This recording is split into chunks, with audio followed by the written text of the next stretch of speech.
ఆరాధనలో యేసయ్యా నీ కృప ఆధారమే.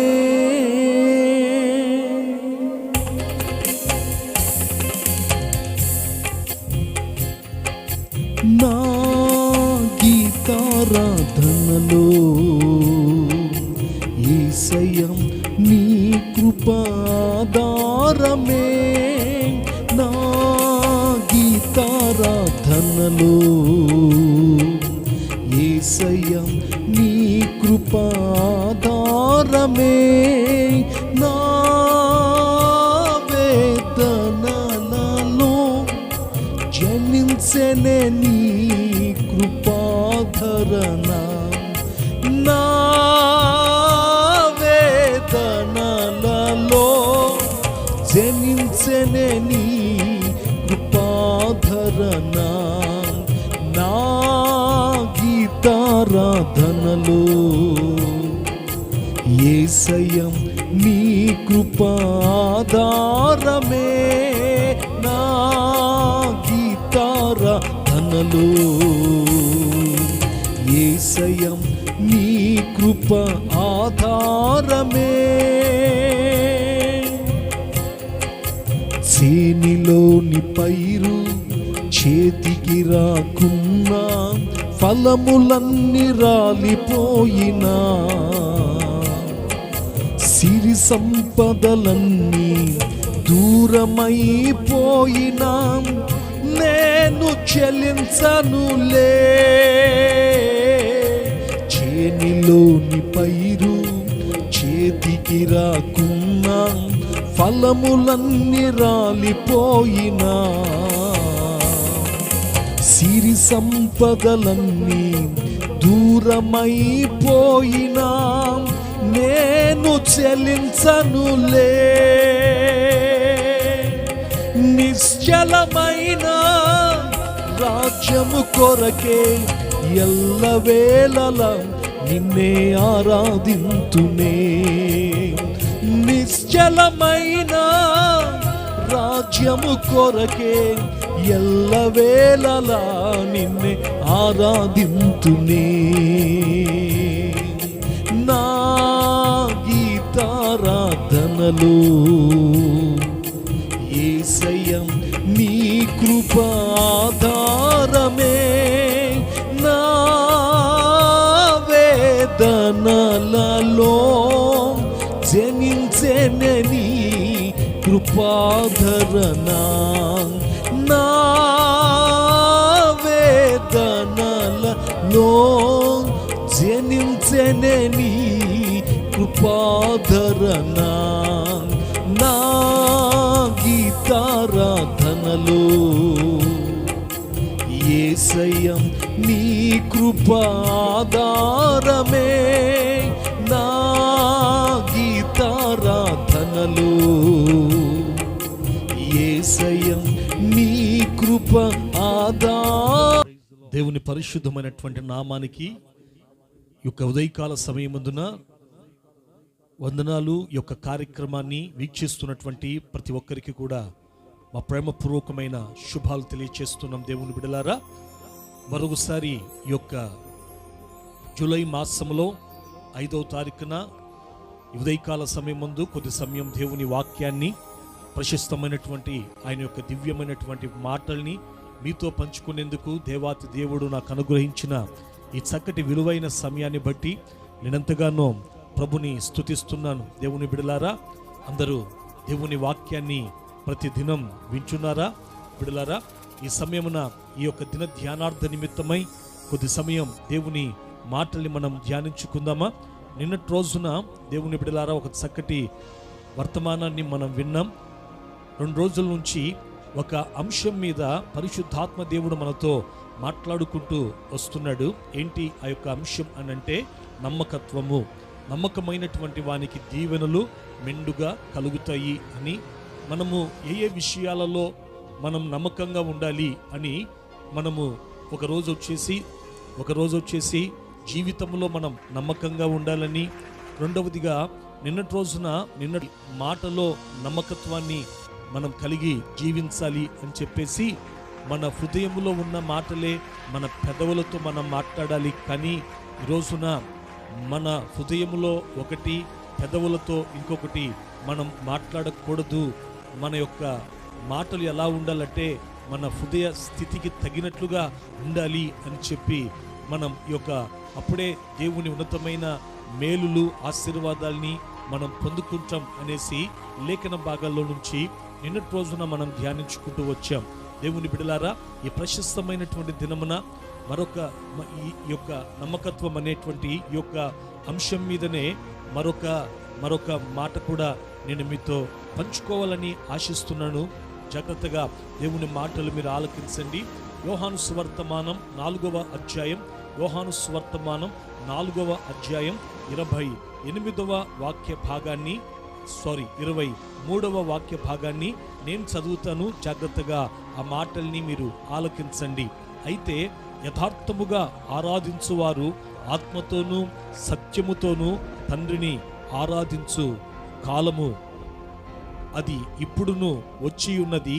తన్ను ఆరాధించువారు అట్టివారే కావాలనని తండ్రి కోరుకొనుచు ఉన్నాడు. చూడండి, ఇప్పుడు మనం చదువుకున్న ఈ యొక్క వాక్య భాగములో మనం చూచినట్లయితే ఈ యొక్క మాటలు ఎవరు సెలవిస్తున్నారు అనంటే సాక్షాత్తు మనం ఆరాధిస్తున్నటువంటి యేసు ప్రభుల వారు ఈ మాటలు సెలవిస్తున్నట్లుగా మనం చూస్తున్నాం. చూడండి, ఎక్కడ ఈ మాటలు సెలవిస్తున్నారు అనంటే ఆ 4వ అధ్యాయాన్ని మనం చదివినట్లయితే మనకు అర్థమవుతుంది. ఎక్కడనంటే యాకోబు బావి దగ్గర ఈ మాటలు సెలవిస్తున్నట్లుగా, అది కూడా ఎవరితో అని మనం గమనించినట్లయితే సమరయ స్త్రీతో ఈ మాటలు దేవుడు సెలవిస్తున్నట్లుగా మనం లేఖనాల్లో మనం చూస్తాం. చూడండి, ఏ సందర్భంలో దేవుడు ఈ మాటలు ఆ సమరయ స్త్రీతో చెప్తున్నాడు అని మనం కాస్త ఆ 4వ అధ్యాయాన్ని మనం చూచినట్లయితే, ఒక రోజున యేసు ప్రభు ఆయన ఆయా ప్రాంతాల్లో పరిచర్య చేస్తూ సమరయ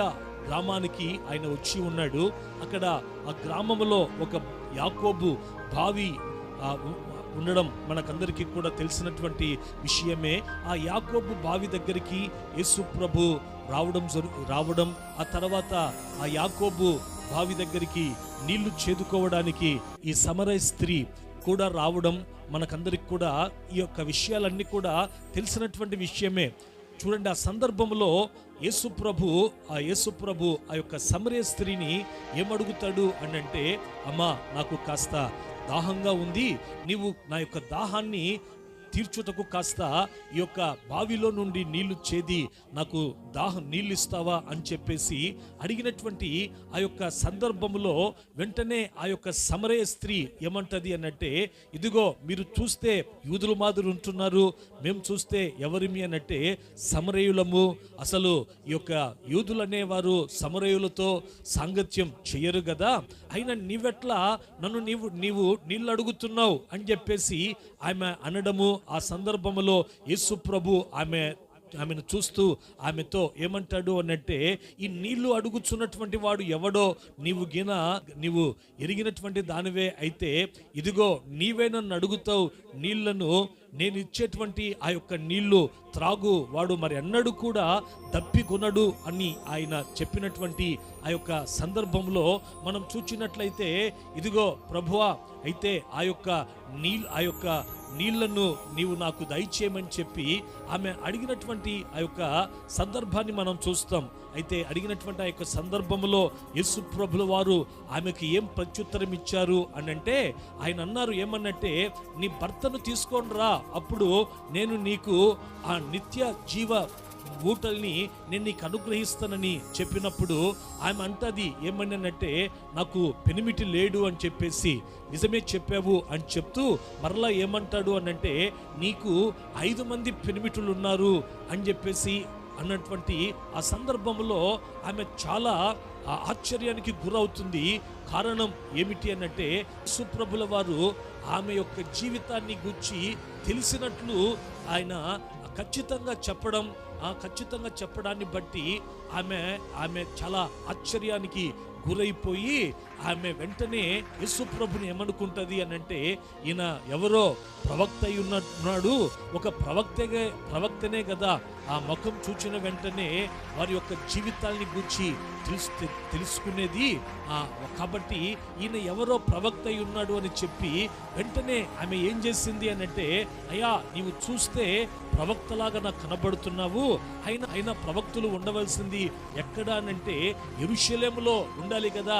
ఆ పర్వతం మీద వారు, యెరూషలేములో పర్వతం మీద అక్కడ ప్రవక్తలు ఉంటారు కదా, అక్కడ ఉండి అక్కడ దేవుణ్ణి ఆరాధన చేస్తారు కదా, ఇక్కడేంటి మీరున్నారు అని చెప్పినటువంటి ఆ యొక్క సందర్భంలో చూడండి యేసు ప్రభు ఏమంటున్నారు అనంటే, ఒక కాలం వచ్చుచున్నది, ఆ కాలమందు ఈ పర్వతం మీదైనను యెరూషలేములోనైనను మీరు తండ్రిని ఆరాధించరు, నా మాట నమ్ముము, మీకు తెలియని దానిని ఆరాధించువారు మాకు తెలిసిన దానిని ఆరాధించువారము, రక్షణ యూదుల నుండియే కలుగుచున్నది అని ఈ మాటలన్నీ చెప్తూ ఏమంటున్నాడు అనంటే, యథార్థముగా ఆయనను ఆరాధించువారు ఆయనను ఎలా ఆరాధిస్తారు అనంటే ఆత్మతో సత్యముతో ఆయనను ఆరాధిస్తారు అని చెప్తూ మరొక చక్కటి శ్రేష్టమైనటువంటి మాట ఆయన అంటున్నారు.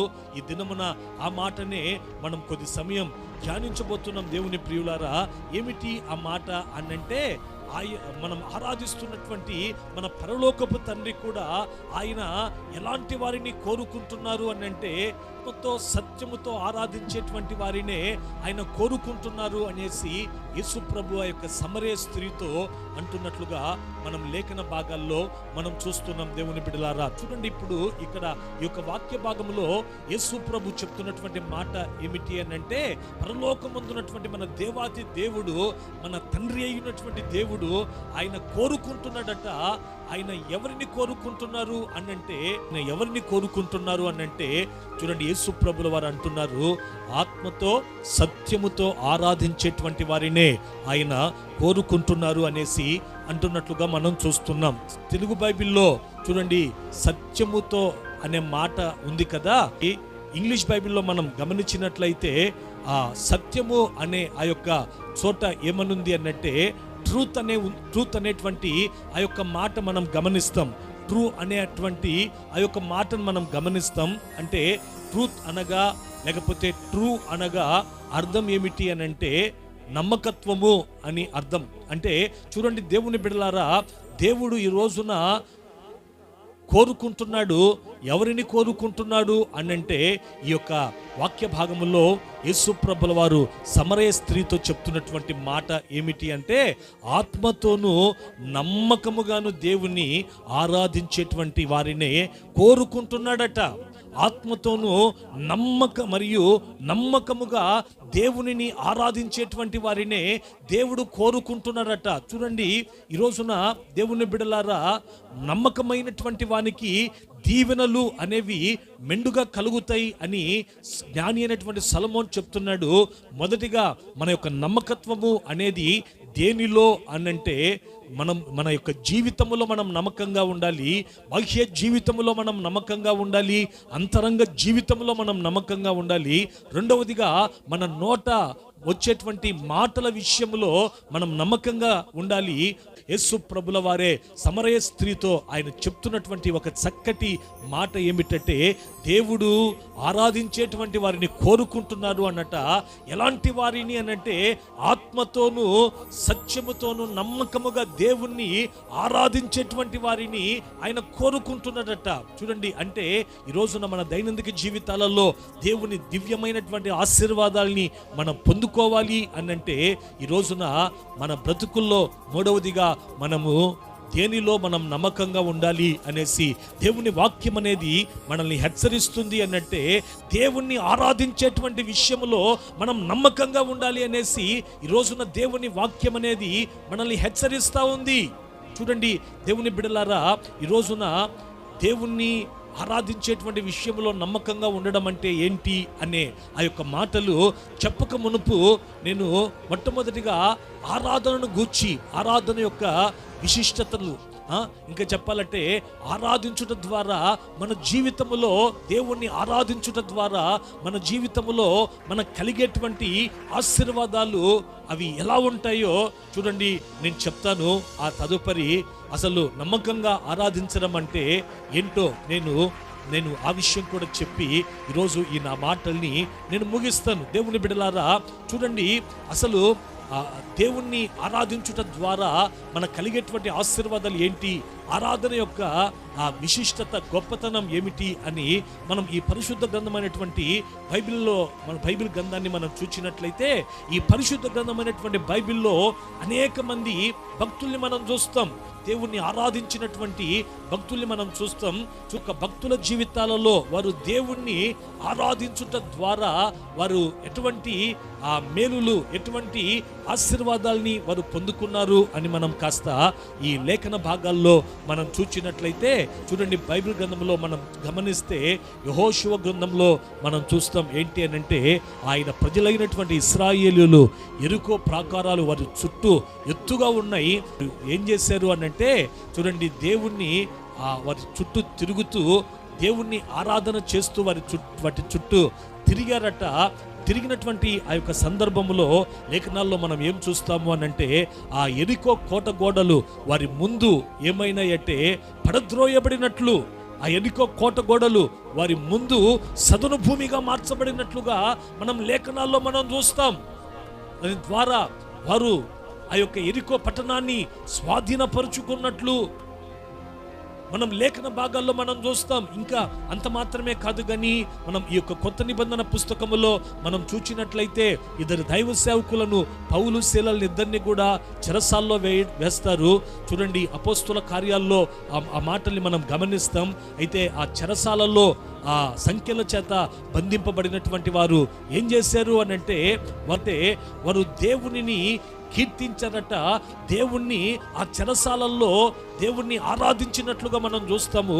వారు చేసినటువంటి ఆ యొక్క స్తుతి ఆరాధన ద్వారా ఏం జరిగింది అని అంటే, వారికి ఉన్నటువంటి బంధకాలన్నీ కూడా తెంపబడినట్లుగా మనం చూస్తాం.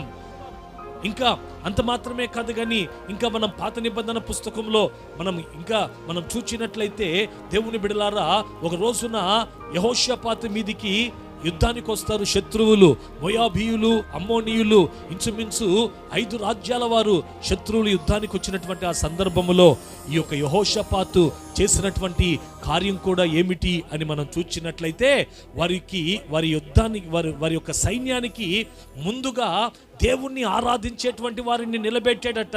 చూడండి, ఆ విధంగా దేవుణ్ణి ఆరాధించేటువంటి వారిని నిలబెట్టినప్పుడు అందరూ చాలామంది అనుకున్నారు ఏమని అనంటే, యుద్ధానికి వెళ్ళేటప్పుడు ముందు బాగా యుద్ధం చేసేటువంటి వాళ్ళని నిలబెట్టాలి కానీ ఈయన ఏంటి పాటలు పాడే వాళ్ళని, వాయిద్యాలు వాయించేటువంటి వారిని ముందు నిలబెట్టాడు, ఆరాధించేటువంటి గాయకుల్ని ముందు నిలబెట్టాడు అని చెప్పేసి ఆ ప్రాంతంలో ఉన్నటువంటి ప్రజలందరూ కూడా, సైనికులందరూ కూడా యెహోషాపాతుని విచిత్రంగా చూశారండి. అయితే చూడండి, వారు ఇంకా యుద్ధం శత్రువులతో పోరాడక ముందు వాళ్ళు చేసినటువంటి కార్యం ఏమిటి అని అంటే, ఈ మాటలన్నీ కూడా దినవృత్తాంతాల 2వ పుస్తకం 20వ అధ్యాయములో 21వ వాక్య భాగములో మీరు గమనిస్తారు. వారు చేసినటువంటి కార్యం ఏంటంటే, వారు శత్రువులతో వారు యుద్ధం చేయకముందు వారు దేవుణ్ణి ఆరాధించారట. వారు ఆర్భాటంతో కేకలు వేస్తూ దేవుణ్ణి మహిమపరిచినటువంటి యొక్క సందర్భంలో ఏం జరిగింది అని అంటే, వారి మీదికి వచ్చినటువంటి శత్రువులు ఏం చేశారు అని అంటే, వారి కత్తులు వారే తీసుకొని వారే పొడుచుకొని వారు హతులైనట్లుగా, తద్వారా ఆ దినమున యూదా దేశానికి యెహోషాపాతు యొక్క రాజ్యానికి అఖండమైనటువంటి జయం అనేది కలిగినట్లుగా మనం చూస్తున్నాం. దేవుని బిడలారా, అంటే ఎందుకు చెప్తున్నాను ఈ యొక్క శ్రేష్టమైనటువంటి మాటలు అనంటే, ఆరాధన, ఈ రోజున దేవుణ్ణి ఆరాధించడము అనంటే చూడండి, దాని ద్వారా కలిగేటువంటి ఆశీర్వాదాలు అవి మామూలువి కాదు. చూడండి, ఆయన భక్తులు ఆయనను ఆరాధించినప్పుడు యెరికో కోట గోడలు సదును భూమిగా మార్చబడ్డాయి. ఆయన భక్తులు ఆయనను ఆరాధించినప్పుడు శత్రువుల మీద అఖండమైనటువంటి జయాన్ని పొందారు. తర్వాత ఆయన భక్తులు ఆయనను ఆరాధించినప్పుడు వారి యొక్క బంధకాలలో నుంచి విడుదల కలిగినట్లుగా మనం చూస్తున్నాం. చూడండి, ఈ రోజున ఎందుకు చెప్తున్నాను ఈ యొక్క మాటలు అనంటే, దేవుని బిడ్డలారా, ఈ రోజున కొంతమంది దేవుణ్ణి నమ్ముకున్నటువంటి దేవుని యొక్క బిడల యొక్క జీవితాల్ని మనం చూచినట్లయితే అనేక సంవత్సరాల నుండి దేవుని మందిరాలకి వెళ్తున్నారు, దేవుణ్ణి ఆరాధిస్తున్నారు. అయితే ఈ రోజున చూడండి, వారు చేస్తున్నటువంటి ఆరాధన ద్వారా వారి బంధకాలలో నుంచి వారికి విడుదల కలగాలన్నా కలగకూడదా? అప్పుల సమస్యల్లో నుంచి వారు విడుదల పొందాలన్నా పొందకూడదా? ఈ రోజున ఇంకా చెప్పాలంటే అనారోగ్యపు ఆ యొక్క సమస్యలలో నుంచి ఆ విడుదల పొందాలన్నా విడుదల పొందకూడదా? దేవుని బిడలారా, విడుదల పొందాలి కదా. అయితే ఈ రోజున కొంతమంది భక్తుల్ని మనం చూస్తూ ఉన్నాం. దేవుని బిడల్ని ఈ రోజున అనేక సంవత్సరాల నుండి దేవుణ్ణి ఆరాధిస్తూ ఉన్నప్పటికీ వారి బ్రతుకుల్లో, వారి యొక్క జీవితాలలో ఎందుకని వారి యొక్క బంధకాలుగానే ఉన్నాయి. దేవుని ద్వారా ఉన్నతమైనటువంటి గొప్ప కార్యాల్ని అనుభవించలేకపోతున్నారు అని మనం చూచినట్లయితే దాని అంతటికి గల ప్రబలమైనటువంటి కారణం ఏమిటి అనంటే, ఈ రోజున ఈ యొక్క జూలై మాసములో ఈ 5వ తారీఖున పరిశుద్ధాత్మ దేవుడు ఈ రోజున మనల్ని ఉద్దేశించే ఆయన మనతో మాట్లాడుతున్నాడు. ఎందుకని మన జీవితంలో మనము దేవుణ్ణి ఆరాధిస్తూ ఉన్నప్పటికీ జయాన్ని పొందలేకపోతున్నాం, ఆరాధిస్తున్నప్పటికీ బంధకాలలో నుంచి మనం విడుదల పొందలేకపోతున్నాము అనంటే దానికి అంతటికి గల కారణం ఏమిటి అనంటే, దేవుణ్ణి మనం ఆరాధిస్తున్నాము కానీ ఆయన్ని మనం ఎలా ఆరాధించట్లేదు అనంటే, నమ్మకంగా మనం ఆరాధించట్లేదు గనుకనే సమస్యలుగానే ఉంటున్నాయి. ఈ రోజున ఈ వర్తమానం వింటున్నటువంటి నీవు నమ్మకంగా దేవుని నువ్వు ఆరాధించగలిగినట్లయితే నీ జీవితంలో నిన్ను వెంటాడుతున్న ప్రతి సమస్యలలో నుంచి, ప్రతి బంధకాలలో నుంచి నిన్ను విడిపించుటకు నా దేవుడు ఎవరు అనంటే ఆయన నమ్మదగినటువంటి వాడును, ఆయన శక్తి కలిగినటువంటి దేవుడై ఉన్నాడు.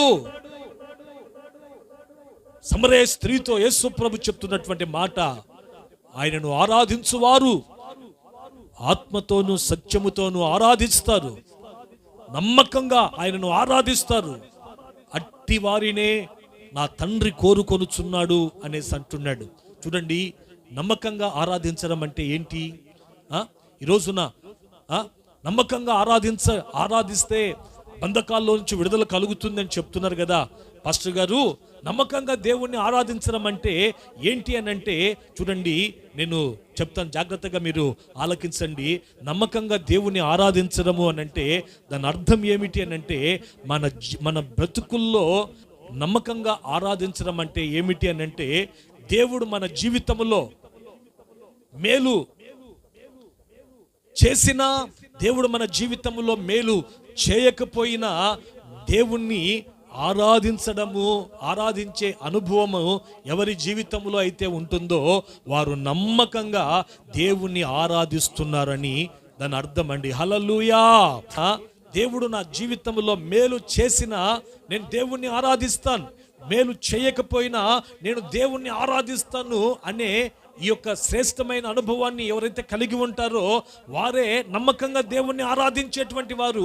అలాగా ఎవరైతే దేవుడు మేలు చేసినా మేలు చేయకపోయినా నమ్మకంగా దేవుణ్ణి ఆరాధిస్తుంటారో దేవుని బిడలారా, అలాంటి వారిని నా దేవుడు ఒకానొక సమయమున, తగిన సమయమున జ్ఞాపకం చేసుకొని వారి జీవితంలో ఆయన గొప్ప కార్యాలు చేస్తాడండి. వారి జీవితంలో దేవుడు అద్భుతాలు చేయడం ప్రారంభిస్తాడు. చూడండి, కొంతమంది ఎలా ఉంటారు అని అంటే, చూడండి, చూస్తారు మేలు జరిగిందా దేవుణ్ణి ఆరాధిస్తారు, లేకపోతే ఇక అసలు మేలు అనేది మనకు దేవుని ద్వారా ఎక్కడ జరిగింది అని చెప్పేసి మందిరానికి రాకుండా మానుకుంటారు, దేవుని యందు నమ్మికలో నుండి తొలగిపోతుంటారు. దేవుని బిడలారా, అట్లా కాదు. కానీ దేవుడు మేలు చేసినా మేలు చేయకపోయినా ఈ రోజున నీవు ఓపికతో నీవు దేవుణ్ణి ఆరాధించగలిగినట్లయితే దేవుని గొప్ప కార్యాల్ని మనం చూడగలుగుతాం.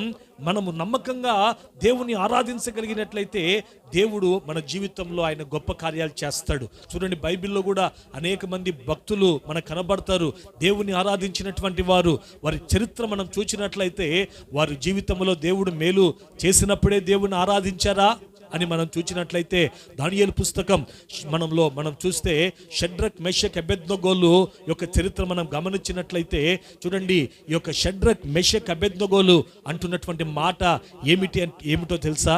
రాజుతో ఏమంటారు అని అంటే, ఇదిగో రాజా, ఇదిగో ఎందుకు నేను నిలబెట్టినటువంటి ఆ యొక్క ప్రతిమను మీరు నమస్కారం చేయరు, ఆరాధించరు అని ఇదిగో నీవు మమ్మల్ని అడుగుతావేమో, మీకు ఏమాత్రం కూడా సమాధానము చెప్పవలసినంత అవసరత మాకు లేనే లేదు అని అంటూ ఏమంటారు అని అంటే, ఇదిగో నీవు ఒకవేళ ఆ బొమ్మ నీవు నిలబెట్టినటువంటి యొక్క ప్రతిమను మేము ఆరాధించకపోతే, నీవు ఒకవేళ మమ్ములను మండుచున్నటువంటి యొక్క వేడిమి కలిగినటువంటి ఈ యొక్క అగ్నిగుండంలో నువ్వు వేస్తావేమో. అయితే మా దేవుడు ఎవరో తెలుసా? ఆ మండుచున్న వేడిమి కలిగినటువంటి ఆ యొక్క అగ్నిగుండములో నుంచి మా ప్రాణములను ఆయన మమ్ములను రక్షించుటకు సమర్థుడై ఉన్నాడు అని చెప్తూ మరొక మాట కూడా అంటాడు. ఏమని అనంటే, ఒకవేళ ఆయన మమ్ములను రక్షించకపోయినా సరే మేము పొరపాటున కూడా ఆ బొమ్మకు ఆరాధన చేయం, యేసయ్యను మాత్రమే మేము ఆరాధన చేస్తాం. కారణం ఏంటి అనంటే, మేము ఆరాధిస్తున్నటువంటి యేసు ప్రభుల వారు ఎవరో తెలుసా? ఆయన సుచరిత్ర కలిగినటువంటి దేవుడు. మేము ఆరాధిస్తున్నటువంటి యేసు ప్రభుల వారు ఎవరు అనంటే, ఆయన మా యొక్క పాప పరిహారార్థ నిమిత్తమై, ఈ లోకములో ఉన్నటువంటి సర్వ మానవాళి పాప పరిహారార్థ నిమిత్తమై ఆయన తన ప్రాణాన్ని పెట్టినటువంటి వాడు. తన సిలువలో ఆయన తన ఆఖరి రక్తపు బొట్టును చిందించినటువంటి వాడు. కాబట్టి ఆయనను తప్ప వేరొక దేవుణ్ణి మేము సేవించం. మా దేవుడు మమ్మలను మండుచున్నటువంటి యొక్క వేడిమి కలిగినటువంటి అగ్నిగుండములో నుండి ఆయన మమ్మలను రక్షించకపోయినా మేము మా దేవుణ్ణి తప్ప వేరొక దేవుణ్ణి మేము ఆరాధించం. మా దేవుణ్ణి ఆరాధన చేస్తూనే ఉంటామని చెప్పారండి. దేవుని బిడలారా, అందుకే చూడండి, దేవుడు ఆ మండుచున్నటువంటి వేడిమి కలిగినటువంటి అగ్నిగుండములోకి వారి మధ్యలోకి ఆయన వచ్చి రావడం మాత్రమే కాకుండా ఆ వేడిమి కలిగినటువంటి అగ్నిగుండము ద్వారా వారి ప్రాణాలకి ఎటువంటి హాని కలగకుండా దేవుడు కాపాడినట్లుగా మనం లేఖన భాగాల్లో మనం చూస్తున్నామండి. చూడండి, కారణం ఏమిటి అనంటే, వారు దేవుణ్ణి ఆరాధించారు. ఎలా అనంటే నమ్మకంగా. మేలు చేసిన ఆరాధిస్తామన్నారు, మేలు చేయకపోయినా ఆరాధిస్తామన్నారు. ఈరోజు నా ప్రియ దేవుని బిడ్డ, ఈ వర్తమానం వింటున్న నీ దైనందిక జీవితంలో ఈ రోజున నీవు ఎలా దేవుణ్ణి నీ యొక్క అనుభవం ఎలా ఉంది? మేలు చేస్తేనే నేను దేవుణ్ణి ఆరాధిస్తాను, లేకపోతే నా జీవితంలో కీడు జరిగితే నేను దేవుణ్ణి ఆరాధించను అనేటువంటి అనుభవంలో నీవు ఉంటున్నావా? అయితే ఈ రోజున నీ ఆరాధనలో నమ్మకత్వం లేదు అన్న సంగతిని నీవు గుర్తించు. ఈ రోజున నీ జీవితాన్ని మార్చుకో. మేలు చేసినా మేలు చేయకపోయినా నేను దేవుణ్ణి ఆరాధిస్తాను అని చెప్పేసి నీవు దేవుణ్ణి ఆరాధన చేయి. అలాగున్న నమ్మకంగా నిశ్చయంగా నీ కుటుంబంలో దేవుడు ఉన్నతమైన కార్యాలు చేస్తాడు. దానియేలు జీవితంలో కూడా మీరు చూడండి, ఆ దినమున శాసనం చాటించాడు బబులోను రాజ్యంలో. ఏమనంటే, రాజు నిలబెట్టినటువంటి ప్రతిమకు నమస్కారం చేయకపోతే సింహాల గుహలో వేస్తానని అట్టి శాసనం సంతకం చేయబడినటువంటి సంగతి విని కూడా దానియేలు ఏం చేస్తున్నాడంటే, యథాప్రకారంగా అనుదినం రోజునకు ముమ్మారు అతడు తన ప్రార్థనా గదిలోకి వెళ్ళి చూడండి, తన యొక్క ఇంటి కిటికీలు యెరూషలేము తట్టు తెరవబడి ఉండగా అతడు అనుదినము దేవునికి ప్రార్థన చేయొచ్చు, దేవుణ్ణి స్తుతించు వచ్చాడట. ప్రతికూలమైనటువంటి పరిస్థితుల్లో కూడా దానియేలు ఏం చేశాడంటే దేవుణ్ణి ఆరాధించాడు. దానియేలు మాత్రమే కాదు, దేవుని బిడలారా, చివరికి ఒక మాట చెప్పి నా సందేశాన్ని నేను ముగిస్తాను. ఏంటంటే, ఎవరి గుర్చానంటే హబక్కు గ్రంథకర్త అంటాడు. ఏమన్నంటే 3వ అధ్యాయంలో 12వ వాక్య భాగములో ఏమంటాడు అనంటే, చూడండి, అంజూరపు చెట్లు పూయకుండినను, ద్రాక్ష చెట్లు ఫలించకపోయినను, ఒలీవ చెట్లు కాపు కాయకపోయినను, చేనిలో ఉన్నటువంటి పైరు పంట రాకపోయినను, గొర్రెలు దొడ్డిలో లేకపోయినను, పొలములో పశువులు లేకపోయినను, నేను యెహోవా యందు ఆనందించెదను, నా రక్షణకర్త అయినటువంటి నా దేవుని యందు నేను సంతోషించెదను అంటాడు. చూడండి, యొక్క హబక్కు గ్రంథకర్త ఏమంటున్నాడు అనంటే, అంజూరపు చెట్టు పూయకుండినను, తర్వాత ద్రాక్ష చెట్టు ఫలించకుండినను, ఒలీవ చెట్లు కాపు కాయకుండినను, చేనిలో ఉన్నటువంటి పైరు అనేది పంట నా చేతికి రాకపోయినను, శాలలో గొర్రెలు లేకుండా పోయినా నేను నా రక్షణకర్త అయినటువంటి నా దేవుణ్ణి యందు నేను ఏం చేస్తానంటే ఆనందిస్తాను, నా దేవుణ్ణి నేను స్తుతిస్తాను అని అంటున్నాడండి. చూడండి దేవుని బిడ్డలారా, ఈ వర్తమానం వింటున్నటువంటి మీ దైనందిక జీవితాలను ఒక్కోసారి దేవుని వాక్యపు వెలుగులో ఈ దినాన మీరు పరీక్షించుకుంటారా? ఈ రోజున దేవుణ్ణి నిజమే ప్రభువా, నిన్ను ఆరాధించేటువంటి విషయంలో నేను నమ్మకంగా లేను, మేలు కొరికే నేను ఎదురు చూశాను, కానీ నా జీవితంలో కీడు అనేది జీవితంలో ప్రవేశించినప్పుడు, నా జీవితంలో నేను కీడును అనుభవిస్తున్నటువంటి యొక్క సందర్భంలో నేను యోబులాగా నిన్ను అటువంటి పరిస్థితుల్లో కూడా నేను నిన్ను ఆరాధించలేకపోయాను ప్రభువా, అందుకే నా జీవితంలో ఆశీర్వాదాన్ని నేను చూడలేకపోయాను. అయితే ఈరోజు నా ఒక తీర్మానం చేసుకుంటున్నాను, తండ్రి మేలులో నిన్ను ఆరాధించడం కాకుండా నేను కీడులో కూడా నేను ఆరాధిస్తానన్న తీర్మానం ఒకటి చేసుకోండి. నిశ్చయముగా ఈరోజు మీకోసం నేను కూడా ప్రార్థన చేయబోతున్నాను. నిశ్చయముగా నా దేవుడు నిన్ను వెంటాడుతున్నటువంటి కీడును ఆయన మేలుగా మార్చునుగాక. ప్రార్థన చేసుకుందామా?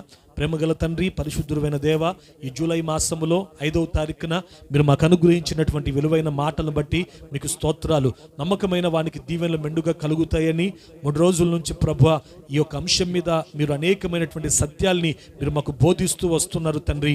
నాయన, ఏ విషయాల్లో మేము నమ్మకంగా ఉండాలంటే, మొదటిగా జీవితంలో నమ్మకంగా ఉండాలని, రెండవదిగా మాటలో నమ్మకంగా ఉండాలని, మూడవదిగా ప్రభువా నేను ఆరాధించేటువంటి విషయంలో మేము నమ్మకంగా ఉండాలని మీరు సెలవిచ్చారు.